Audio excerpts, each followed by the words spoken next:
Assalamualaikum warahmatullahi wabarakatuh. Peristiwa yang terjadi di Suriah memang bisa dilihat dari dua sisi. Pertama dari sisi politik global ansih, atau dari sisi peta akhir zaman berdasarkan panduan-panduan ayat-ayat Al-Quran dan Sunnah Rasulullah SAW. Sebagai seorang Muslim tentu cara pandang kita dalam melihat peta persoalan dunia tidak pernah boleh lepas dari ideologi, bahkan dalam memandang sejarah. Karena seperti kita ketahui, ketika sejarah sudah kering dan hilang dari ideologi, maka yang terjadi adalah tentu penistaan terhadap agama. Sebagaimana saya memandang masalah Suriah misalnya, bahwa memang secara kausalitas keduniaan bermula dari Arab Spring. Ini kausalitas. Jangan kemudian dipisahkan seakan-akan tidak ada keterlibatan Tuhan yang sudah merekayasa tentang peristiwa akhir zaman. Berdasarkan peristiwa akhir zaman, maksud saya berdasarkan hadis-hadis dan gambaran-gambaran tentang akhir zaman yang ditulis oleh para ulama, berdasarkan juga informasi-informasi dari Al-Quran dan Sunnah, maka apa yang terjadi di Suriah pada saat ini adalah bukan semata-mata masalah politik global. Saya ingin katakan terlalu hebat Amerika, terlalu hebat Israel kalau bisa menciptakan suasana seperti ini semata-mata adalah karena faktor proksi. Ada campur tangan mereka. Tetapi apa yang terjadi sesungguhnya adalah ketetapan Allah Subhanahu wa Ta'ala. Terlalu hebat seandainya mereka bisa merekayasa ini semua.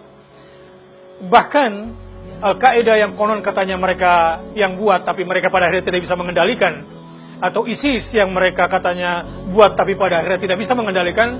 Ini kan sebuah peristiwa liar yang pada akhirnya setiap orang yang memandang peristiwa Suriah ini harus jujur bahwa ada kekuatan lain di luar rekayasa ini. Suriah adalah Syam Saghir, Palestina Syam Kabir.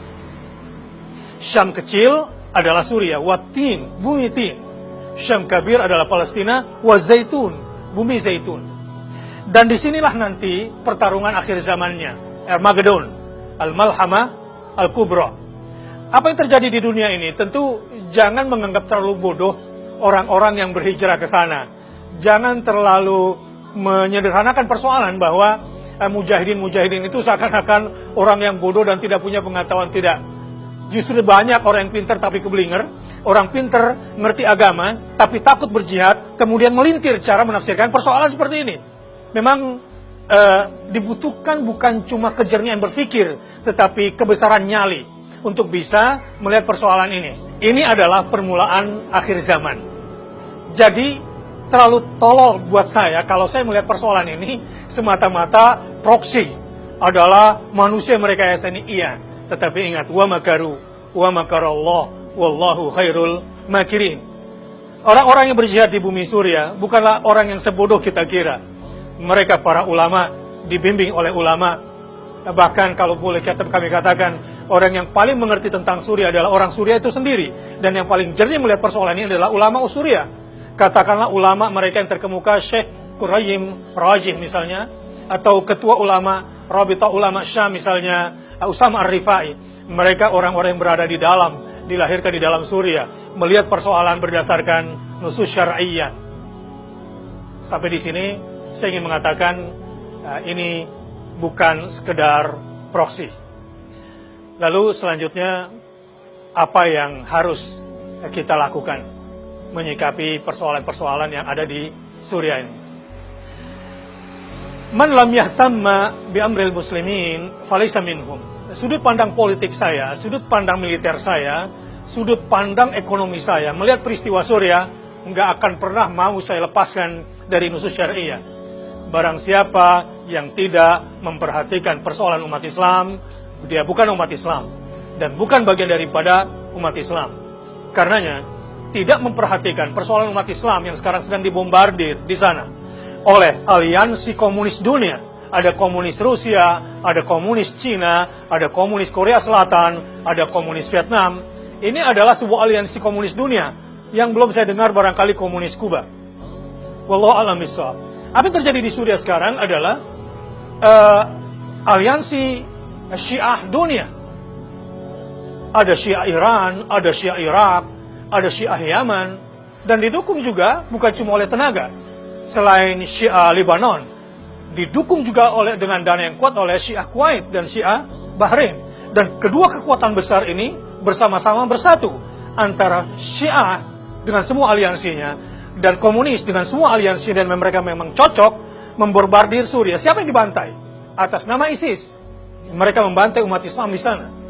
Berapa ribu yang menjadi korban, jutaan manusia sekarang menjadi pengungsi. Adalah tidak pantas kalau sebagai seorang muslim kita tidak punya perhatian terhadap masalah-masalah di Suriah. Perhatian apa yang mestinya kita berikan? Minimal doa yang bisa kita lantunkan, kita panjatkan kepada Allah Subhanahu wa taala. Semoga apa yang menimpa mereka saat ini adalah sesuatu yang bisa mereka ridhoi, karena ini adalah takdir Allah Subhanahu wa taala, dan itu terjadi pada mereka. Mereka punya jargon, malna ghairak ya Allah. Malna ghairak ya Allah. Kami tidak punya siapa-siapa selain Kau saja ya Allah. Yang kedua, tentu keberpihakan kita kepada mereka. Bukan cuma sekedar sandang, pangan, papan, kesehatan, apalagi sekarang musim dingin. Cukup dengan naluri kemanusiaan kita seharusnya sudah tergerak untuk bisa memberikan bantuan kepada mereka. Tetapi bantuan diplomatik, bantuan informasi yang benar lewat media, ini juga wajib dilakukan. Maksud saya, umat Islam, ambillah informasi dari media Islam. Walau kelihatannya memang media bukan mainstream ini, kelihatan miskin, kelihatan rendah, kelihatan tidak menarik, Anda lebih selamat mengambil informasi langsung dari mereka. Sekarang sudah zaman keterbukaan, dunia sudah menjadi sempit. Terlalu bodoh kalau kita hanya mendengarkan CNN atau media-media mainstream lainnya. Bahkan kita bisa berinteraksi langsung dengan para mujahidin di lapangan. Lewat Twitter mereka, lewat blog mereka, lewat FB mereka bisa update. Bahkan mereka mengirimkan video-video untuk itu. Karenanya, media saat ini paling besar perannya untuk membantu mereka. Jadi siapa saja, sebagai seorang jurnalis, sebagai seorang pemilik media, atau Anda yang cuma punya modal gadget untuk bisa meretweet, untuk bisa memboost informasi yang sesungguhnya tentang Suriah, ini menjadi kewajiban kita semua agar umat di dunia melihat persoalan dengan peta yang sebenarnya. Wallahu a'lam bishawab. Assalamualaikum warahmatullahi wabarakatuh.